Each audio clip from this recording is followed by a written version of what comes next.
Hey, everybody. Welcome back. We're coming in with an emergency episode of the Spartan Shadows podcast. Have some breaking news that we felt was big enough to jump on and talk about in real time. Thankfully, the three of us weren't doing much besides, I think, watching football and hanging out. But emergency podcast time.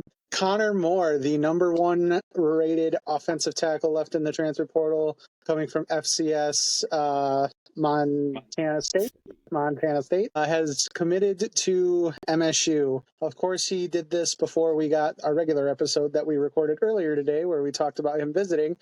We did not get that edited and out yet, but that's okay. So we're going to jump on and give you some real-time analysis and reactions. Number one transfer tackle, Spartan, and committed this evening. Justin Thinn expecting him to play right tackle for the Spartans next year. He's a 4-star prospect and ranked as a 90 rated overall, according to 24/7. So big time get for the Spartans. So welcome in. Of course, I'm your host, Chris, or co-host Chris.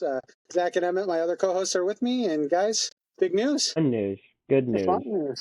What do you think? Improvement is what I think for this team. We all talked about it. We all know how Michigan State struggled this past year, the offensive and defensive lines, and Michigan State really needed help there. They're losing some of their better offensive linemen. You don't have Tanner Miller there anymore. Luke Newman is gone, and Luke Newman is a offensive lineman from the FCS as well. Obviously, like you're talking about, Chris, Connor Moore from the FCS. He actually just played in the national championship against North Dakota State a couple of days ago and end up losing it, end up not going undefeated. Obviously, North Dakota State, and this isn't a North Dakota State podcast by any means, but obviously is one of the best FCS programs in, I don't want to say history, but probably history at this point. They win quite a bit, so obviously not easy competition there. Really happy with this get. Obviously, I think he was going to visit Ohio State, so when you have a offensive lineman or any player that was going to go visit Ohio State that's not doing that anymore and coming to Michigan State, obviously he's going to be a good get if Ohio State wants them. Team in national championship that will probably win the national championship if I have to guess, but just a good get, honestly. I think this offensive line, while it struggled at times last year, I think this kind of get and kind of with some other transfer portal guys that we got and with some of these younger guys coming back that got good experience from last year, I think this offensive line will be an improvement, which hopefully they stay healthy, which was another issue that they had in this past year. Hold on, wait a second. We aren't a North Dakota State podcast. When did that happen? Happened 26 seconds ago. All right. Yeah, but honestly, this news is huge for Michigan State. MSU is now if you include basketball, 3-0 over Ohio State since football season ended for the Spartans, with winning Aiden West to the corner, winning in basketball, and now getting Connor Moore to cancel his visit and commit to Michigan State. It's huge news for MSU, especially as someone who watched those games last year. I could tell you the Illinois game is still bright in my mind when it didn't matter who we put at right tackle. They got 8 alive. By the end of the game, it was 4th and 31, and Michigan State was down by 13 points. And it just, I don't even think he got the throw off on 4th and 31. So this is a big need for the Spartans. I do have a depth chart projection right now for what I've been looking at for this team. I'm projecting left tackle next year will be Stanton Ramil again. Left guard will probably be Luka Vinkic or Gavin Brocious if they flip him to left. Center Matt Golbin with the Wake Forest transfer. Right guard Christian Phillips or Brocious. Also Caleb Carter might compete for the left guard spot too alongside Vinkic. And then right tackle will be obviously Connor Moore. And then you have Rakeem Johnson, Ashton Lepo off the bench.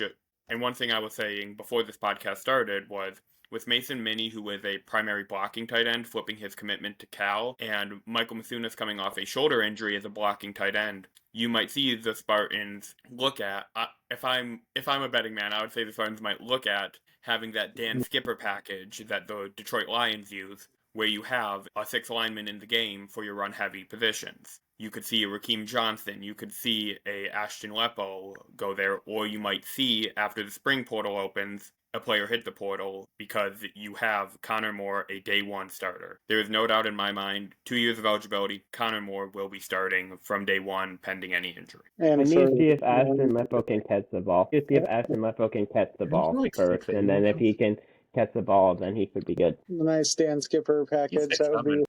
That would be great. Lepo's 6'7", put him at tight end. Yeah. Have him run a couple routes. But yeah, this is a recruitment Jonathan Smith has went really full board towards, I guess. He's been really adamant about trying to pick up Connor. The Spartans hosted him when they were home against, same day we were home against UW basketball. And he was at the arena enjoying the melting moments. Maybe that's what sold him. Jonathan Smith was really looking to be on the welcome committee. And yeah, it's a great pickup. It's really exciting. The visit must have went well enough because, as Emmett alluded, he decided to not come to Ohio State. Welcome to Spartan Nation, I guess. Really exciting. We have a real-time official quote I want to share from a former Spartan. Matt Seibert just messaged me. The battle of football is won at the line of scrimmage. Well, we won that battle today. Going out on a limb, officially playoff contenders. Let's ride. So he predicted a few interceptions in a couple of NFL games. I think the Lions game, didn't he? Oh, yeah. And the Purdue game. He's really excited.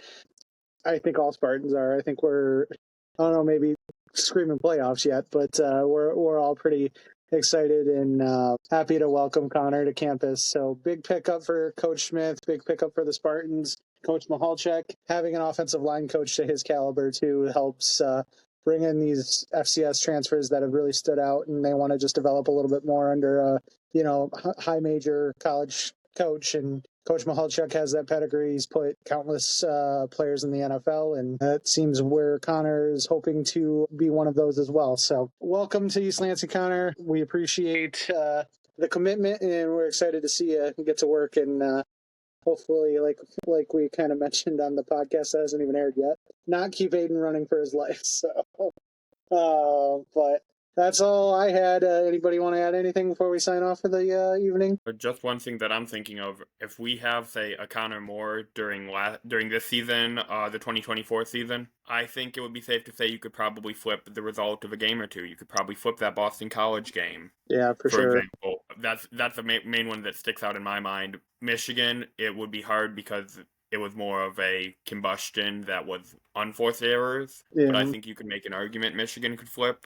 Potentially, because they started getting pressure deep in the game. So, I mean, if you really... And the pressure forced the interception before half, too. So yeah, so... I think Illinois would be a completely different game. I don't know if the result would flip, but it would be a completely different game. That was, I believe, 5 sacks for Illinois that game, and 4 of them came from the right tackle side. Absolutely. So, big tone center, and at the very least, another good body where, as long as we don't lose any players to the portal at that position, we'll just have more high quality depth to rotate in and out or injuries and if we're tired and all that stuff. So yeah, MSU loses 3 players and has gained, including incoming recruits, has gained 5. So this is a much deeper room. Yep. And of those 5, all but 2 of it's now going to be, last year we only had 8 or 9 players who had practiced at the FBS level heading into the year. This year, it's going to be all but 2 players have practiced all but 3 players, or Sean Rogers as well, have practiced